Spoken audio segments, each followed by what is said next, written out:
Lacoste is one of the most famous luxury fashion brands in the world, but what if I told you it all started with a 15-year-old boy named René Lacoste, who had just dreamed of becoming a professional tennis player. René's tennis career helped him build the biggest luxury fashion empire Lacoste is today. However, the journey wasn't easy.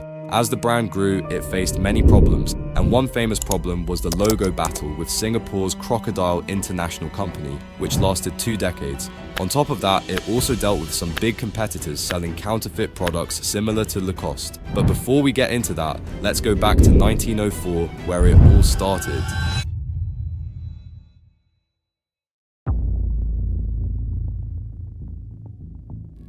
Jean-René Lacoste was born on July 2nd, 1904 in Paris. He was the son of Jean-Jules Lacoste and Marie-Jeanne Lariolet. René came from a very upper-class family, which meant he never had to worry about money. However, when he was 15 years old, he went on a trip to Paris with his father, where he attended a tennis tournament and immediately became interested in tennis.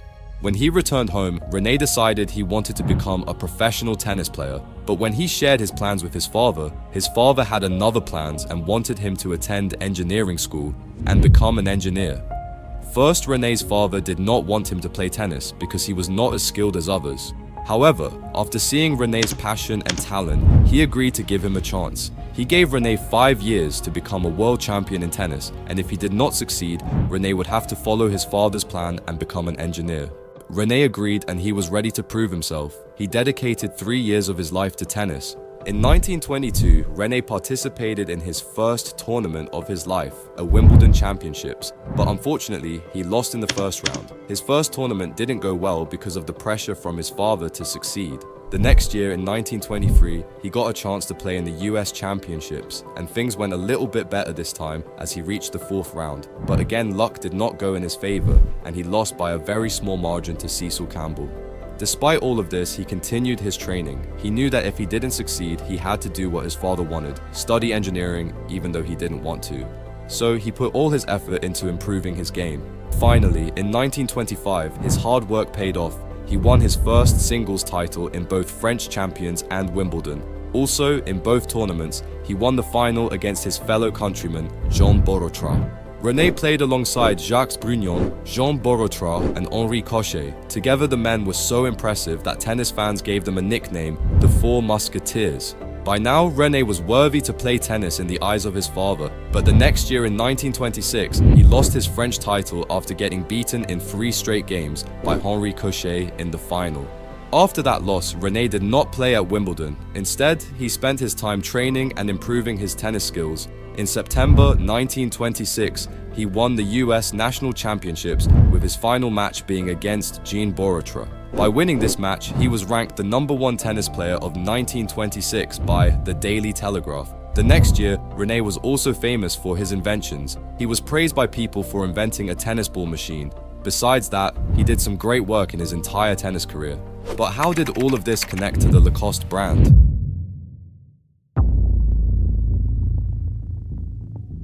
René was an exceptional player with a unique style. He focused on baseline play, using control and accuracy to pressure his opponents with well-placed shots. He also had a great passing shot and a solid backhand slice. Rather than relying on natural talent, René was known for his great tennis skills.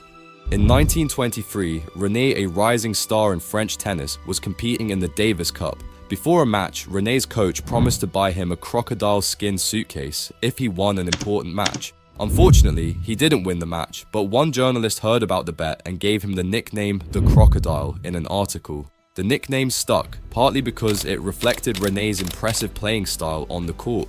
René loved the nickname. Therefore, shortly after a few years later, René's close friend Robert George designed a crocodile logo and put it on René's blazer. René wore that blazer to the next match, and his confidence caught the attention of tennis fans. This crocodile logo was very close to René's heart. From that day, René wears a crocodile blazer in every game. René had been playing tennis since childhood and noticed a problem. From the 1920s, tennis players wore white long-sleeve shirts, long trousers, and ties. From his personal experience, he realized that long-sleeve shirts were not comfortable for playing tennis. These shirts affected players' flexibility and performance in matches, which convinced him to design the first version of the tennis uniform that we have today. But it was not launched yet, it was still in manufacturing. However, René made the first few for himself and tested them out. Luckily, t-shirts were comfortable and provided great flexibility and performance. René's main goal was to make t-shirts for tennis players that would help improve their performance. As a result, in 1933, the Lacoste brand was created by René. René partnered with André Gillier, the owner and president of the largest French knitwear manufacturing firm at the time, to stitch the crocodile logo on the front of his tennis t-shirts. After launching t-shirts, René got a good response, so he produced more t-shirts, and this led to the start of his business. The company was officially registered under the name La Chemise Lacoste, and René Lacoste was used as the brand ambassador for the company. René's t-shirts were so great at that time that a lot of the tennis players were wearing those t-shirts and playing. Even some players believed that these t-shirts helped him to boost their performance in games. René's sportswear was new and different because it was a short-sleeve polo shirt made from soft knit fabric instead of the old-fashioned button-up shirts. Lacoste was already growing quickly with its first product, but this was just the beginning.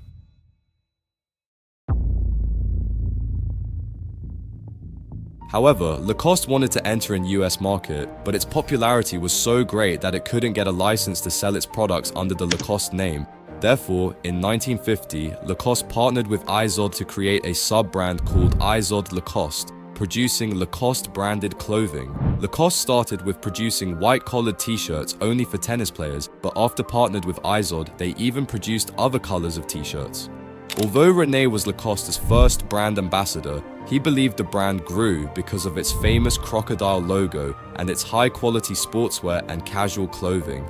René was not just famous for his high-quality clothes. After retiring from tennis, he invented the steel tennis racket because René wanted a racket that was more reliable and provided better control and power.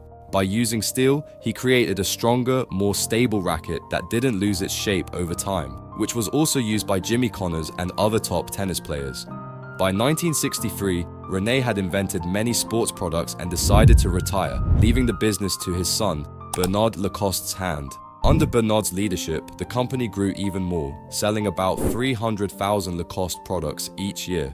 Everything was going great for the company, but then something unexpected happened. In 1977, Le Tigre was founded and quickly became a strong competitor to Lacoste in the US market. They sold almost the same style of clothing, but with one key difference. Instead of the famous crocodile, they used a tiger logo. However, it was too difficult to compete with Lacoste, a brand that had been famous and respected for over 40 years. Not only that, but many other companies also created similar clothes with different animal logos on their t-shirts, yet none could beat the Lacoste brand. In fact, this competition helped Lacoste grow even more. René's son Bernard wanted to take the business to the next level, so he started adding a variety of new products such as shorts, perfume, glasses, tennis shoes, deck shoes, walking shoes, watches, and different leather goods. By the late 1980s, Lacoste t-shirts were generating $150 million alone.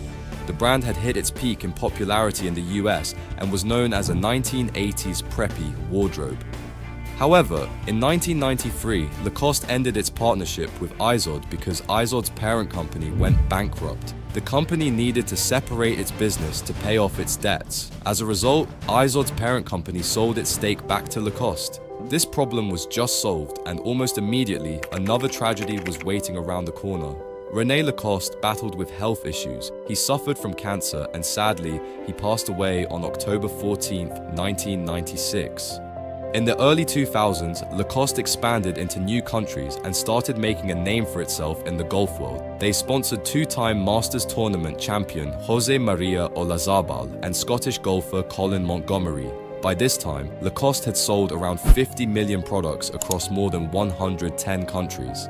But as Lacoste grew into a global brand, it faced a big challenge, a legal fight with Singapore's Crocodile International that lasted almost 20 years. Both brands used a crocodile logo, which started the trouble. Lacoste's green crocodile had been its symbol since the 1920s, but a company called Crocodile International in Singapore, which started in the 1950s, also had a similar logo.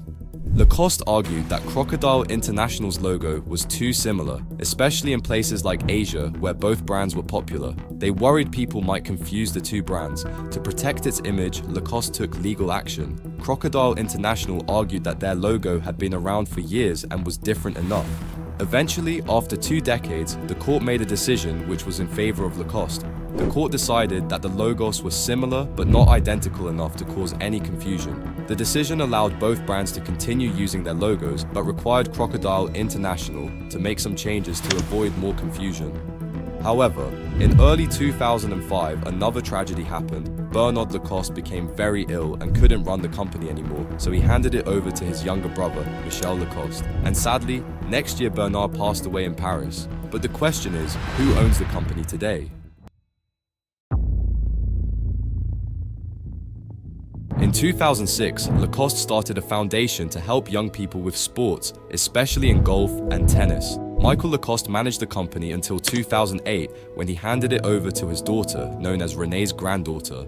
Unfortunately, René's granddaughter and her family later decided to sell the Lacoste company. As a result, in November 2012, Lacoste was sold to the Swiss family-held group Maus Frères.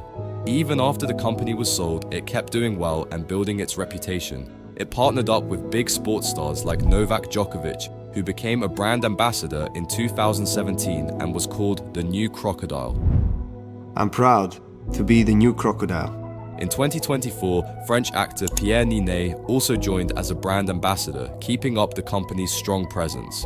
Today, Lacoste is serving in more than 120 countries, with more than 10,000 wholesalers and 1,200 boutiques worldwide. But it all began with a 15-year-old boy who dreamed of becoming a tennis player, all thanks to his successful tennis career, which accidentally led to creating a billion-dollar company. If you enjoyed this video, I highly recommend checking out the next one. Just click on the video and I'll see you there.